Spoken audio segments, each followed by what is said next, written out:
Alright, so the RTC board doesn't take that much modification.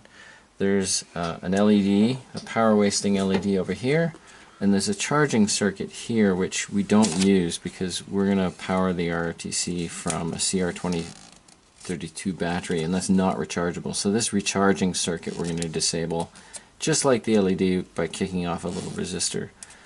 And then we'll tin these pins, trim these little spikes here off the board, and coat it with conformal coating, being careful not to coat the pins we still need to solder to. And that will be it for the prep. So the prep is pretty straightforward. Removing these resistors is pretty easy. You just flip.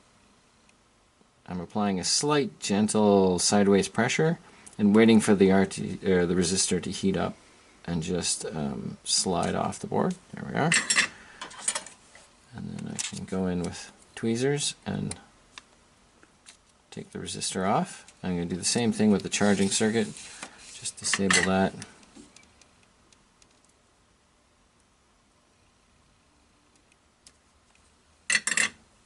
Okay. Oop. So there's the two resistors we've kicked off the board. I'll trim these pins here, just because we're going to be making a sandwich of these components, and the pins can ground out through the components. And now we're going to apply solder to these pins, and I'm going to do that with the opposite side, so we may have to move the board a bit to see. Okay. I'm just going to put this in there. Okay.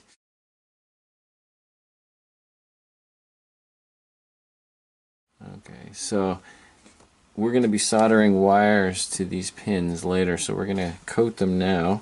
And again, we just do that with a little pin, a little bit of flux. Again, you don't want too much. You never want too much flux. You want just enough, and that's why I use a pin for this.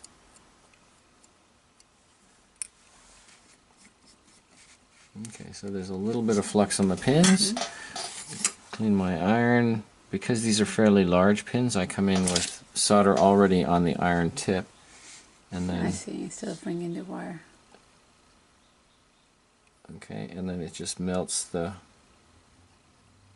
flux off.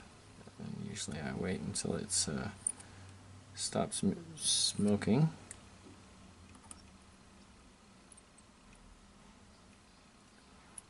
And this just means that later on, when we're putting wires on this RTC, the pins are all ready to receive the wires. So we don't have to do that again.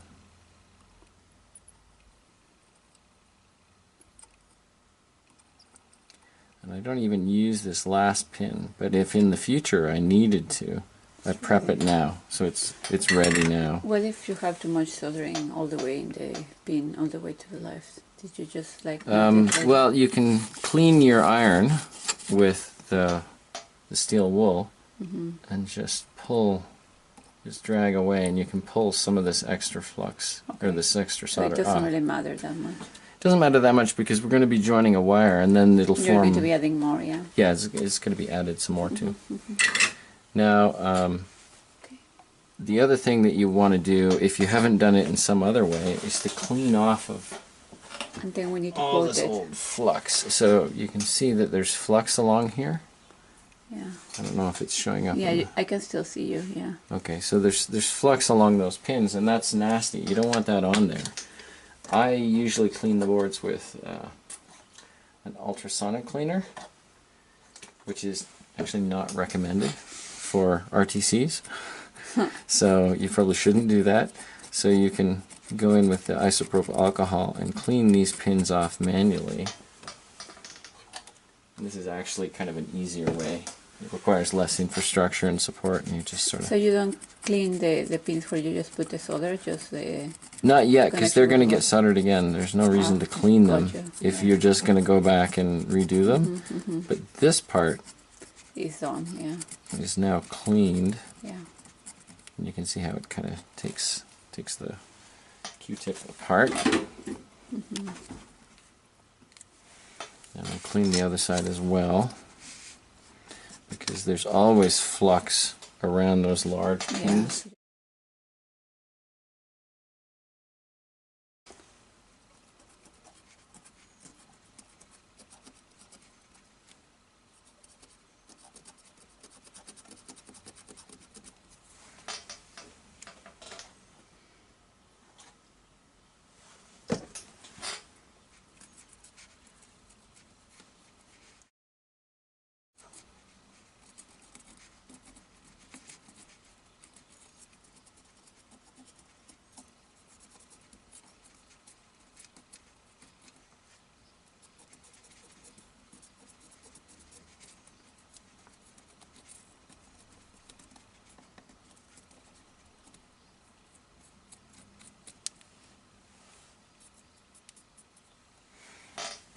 And you can clean these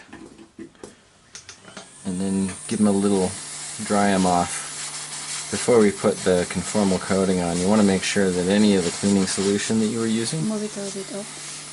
Not that much. Okay. Yeah, a little bit further down there. So I don't want to cook my circuits, obviously, but I'm just making sure that Is that hot air? this is hot air. This is from my soldering gun, and there, I can see there's still some flux on these pins. So Okay. I still haven't quite got that clean.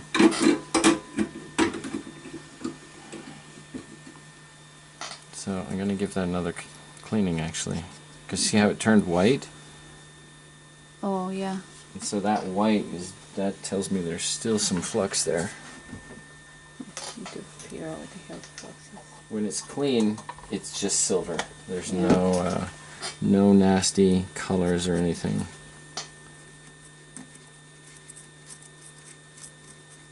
It's still dry.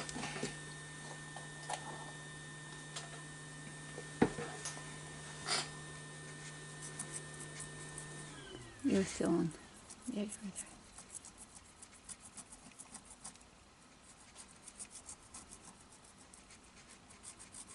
And you kind of have to do this with everything, like literally every component. Somehow you need to do cleaning. If you don't have a bath, a sonic bath, or you have a component like this that you shouldn't really put in a sonic bath, Yeah.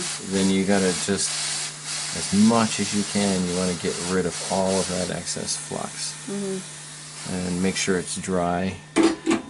If we weren't Move it a little bit closer. in a hurry, I would be leaving these overnight to dry out. Okay. Okay, but since we're doing this as a demonstration, I'm going to move on to the conformal coating now, but normally I would let them rest overnight. Okay. Okay, well actually I have to, Don't forget. Yeah, I know. Figure. See that. I don't want to get the coating on my clamp. Yeah, yeah. So here's our conformal coating. And just give it a brush. It looks like my brush is already Falling apart. falling apart, and you don't want the coating on the connections you still have to solder to, obviously. You just want it basically over the chips and the capacitors. Okay, so there's a conformal coating. You can hurry it along with a little bit of hot air, but again, I usually just leave them sitting overnight. And I don't want to get this stuff on my clamp, so I'm just going to turn this over and do this one manually.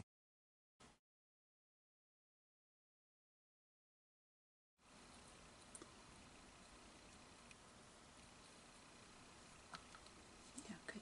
Okay, and that's going to have to sit for a while now before we can move to the next stage and Okay. put the tape on it, because we want the conformal coating to dry out properly.